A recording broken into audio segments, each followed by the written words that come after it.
कहानी inter caste love story in Hindi. अंत 12वीं कक्षा में पढ़ता था। वह बिल्कुल ही सिंपल लड़का था। वह सिर्फ अपने काम से काम रखने वाले लोगों से ज़्यादा बातें नहीं करता और साथ ही वह मेरा बेस्ट फ्रेंड था। वह मुझसे सारी बातें शेयर किया करता। वह दिल का बहुत साफ था और खासकर रिश्तों को निभाने में काफ़ी परफेक्ट था, चाहे वह रिश्ता फैमिली का हो या लव का हो या फ्रेंडशिप का हो।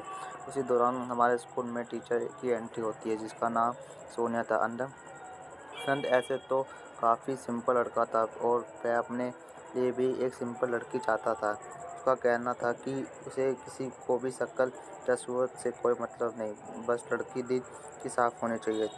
धीरे धीरे अनंत सोनिया को पसंद करने लगा, लेकिन वह उससे कभी बात नहीं कर पाता। धीरे धीरे समय बीतता, हम लोगों ने 12th क्लास पास कर लिया। पास करने के बाद हमें स्कूल छोड़ना पड़ा, लेकिन सोनिया अब भी वहीं पढ़ाया करती थी। अनंत का एक छोटा भाई भी था जो कि वही स्कूल में पढ़ता था। तो अनंत बार बार उससे पूछा करता कि मैडम ने मेरे बारे में कुछ कहा, वह मेरे बारे में कुछ पूछती है क्या। ऐसे सवाल अक्सर वह अपने भाई से किया करता था। एक दिन उसका भाई उससे बात बताता है कि हाँ मैडम तुम्हारे बारे में पूछ रही थी। वह कह रही थी कि एक लड़का था जो कि बहुत ही अच्छा था, जबकि रिस्पेक्ट करता था, पढ़ाई में ध्यान देता था और बहुत ही सिंपल और बेहतरीन लड़का था जो तेरा भाई था, लेकिन तू कब पढ़ेगा। ऐसा कहकर वह मुझे रोज डांटती है और हमेशा मानो तेरा नाम तो उसने रट लिया, हर बात में तेरा ही एग्जाम्पल देती रहती है। अब अनंत रोज रोज स्कूल की तरफ सुबह और छुट्टी का टाइम दोनों समय जाने लगा। वह उसे देखकर आया जाया करता, पर उसमें इतनी हिम्मत नहीं थी कि वह उससे कह पाता कि वह उससे प्यार करता है। लेकिन अचानक उससे पता चलता है कि सोनिया की मॉम की डेट को हो चुकी है और उसके उसके पापा काफ़ी बीमार हैं। यह सुनकर तो मानो और दुखी हो गया। इसके बार बार सोनिया से कांटेक्ट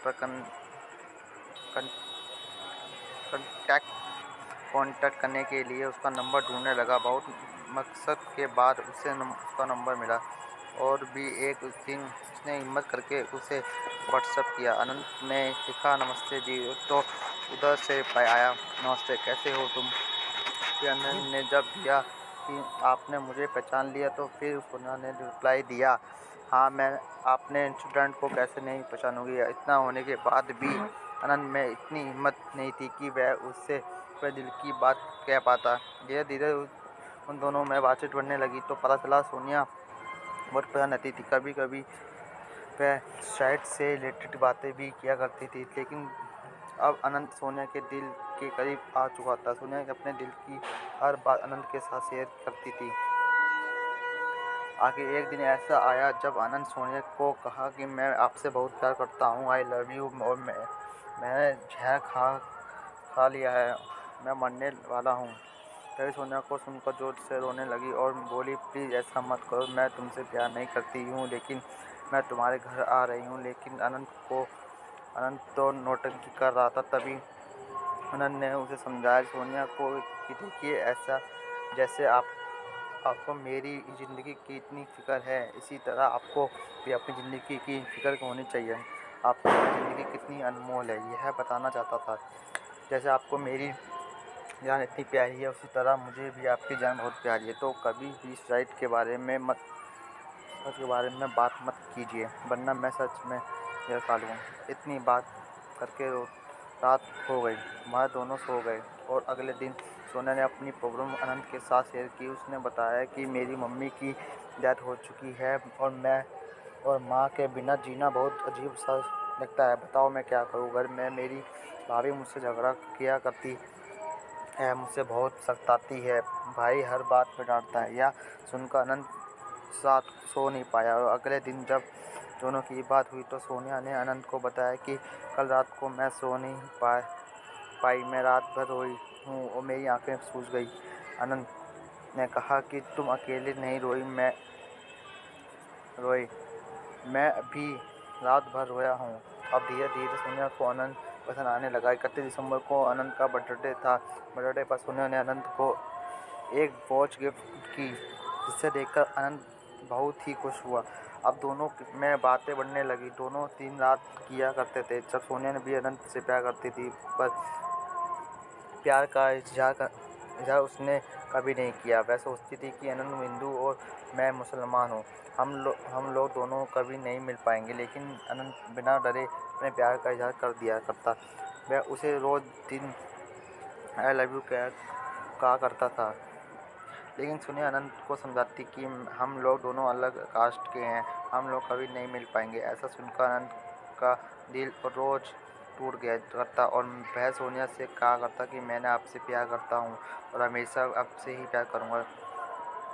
अब आया 16 फरवरी का दिन। इस दिन सोनिया ने भी अनंत को प्रपोज कर दिया। उसने उस लव यू कहा और जिसे सुनकर अनंत मानो बहुत ही खुश हो गया। धीरे धीरे दोनों का प्यार हद से जुड़ने लगा और दोनों रोज़ खूब बात किया करते। एक दूसरे से सब खूब सारी खुशियाँ और सारी प्रॉब्लम भी शेयर किया करते हैं। यहाँ तक कि वह एक दूसरे को हस्बैंड और वाइफ मानने लगे थे। अनंत सोनिया से कहता कि तुम अपने भाई से शादी की बात करो, वरना मैं आकर खुद ही उनसे शादी की बात करता हूँ। सोनिया ने कभी उससे बात नहीं मानी। वह अपने भाई के सामने कभी शादी की बात नहीं कर पाई और ना अनंत को करने दिया। उसका मानना था कि उसे कुछ बुरा हो जाएगा। उसे डर लगता था कि इसका इंजाम बहुत बुरा होगा। एक दिन सोनिया ने कहा, अनंत प्लीज़ मुझे अपने साथ ले चलो, मुझे तुमसे शादी करनी है। लेकिन अनंत शादी नहीं कर सकता क्योंकि उसकी उम्र मात्र 20 साल की थी, जबकि मैरिज के लिए 21 साल बहुत ही ज़रूरी है। एक प्रॉब्लम यह भी थी कि दोनों ही फैमिली वाले नहीं मानने वाले। लेकिन अनंत चाहता था कि दोनों के परिवार मिलकर दोनों की शादी करवाएं। सोनिया ने कहा, अनंत मैं तुम्हारे बिना मर जाऊंगी। अनंत ने भी कहा कि मैं तुम्हारे बिना जीने से अच्छा मरना पसंद करूंगी, लेकिन मैं तुम्हारे साथ भाग नहीं सकता क्योंकि मैं नहीं चाहता कि तुम्हारे ऊपर उंगली उठे। क्योंकि अनंत सोनिया की बहुत इज्जत किया करता था और उसके खिलाफ या उसके बारे में एक शब्द भी नहीं सुन सकता था। फिर दोनों ने सोचा कि हम अनंत जब 21 साल का हो जाएगा तो वह सोनिया से शादी कर लेगा। लेकिन कुदरत को कुछ और ही मंजूर था। 21 अक्टूबर को जब एक दूसरे से बात कर रहे थे, तभी सोनिया की भाई पकड़ लिया और उसने फ़ोन छीन लिया। अनंत ने उसके भाई को बहुत मैसेज किया, पर उसने कोई मैसेज का रिप्लाई नहीं दिया। उसके बाद अनंत सोनिया के घर गया, लेकिन वहाँ भी उसे कोई नहीं मिला। वहाँ कोई नहीं था। उसके बहुत कोशिश की सोनिया से मिलने का और बात करने का, लेकिन उस लड़की ने कभी भी पलटकर उसे कॉल या उससे मिलने की कोशिश नहीं की। अनंत ने धीरे धीरे अपनी उम्मीद छोड़ने लगा और अब उसने अपना खाना पीना भी बंद कर दिया। और एक दिन अनंत ने वही किया जिसे कभी नहीं करना चाहिए था। दोस्तों, यह कहानी मुझे उसके डायरी से पता चली, जो मैं आपके सामने शेयर किया। कहानी अच्छी ये लगी कहानी है तो अच्छी प्लीज़ लगी है तो चैनल को सब्सक्राइब सब्सक्राइब करें करें, और बेल बेल आइकन आइकन को को क्लिक क्लिक करें। करें। ऐसी मैं ऐसे ही आपके हम लिए आपके लिए गुड स्टोरी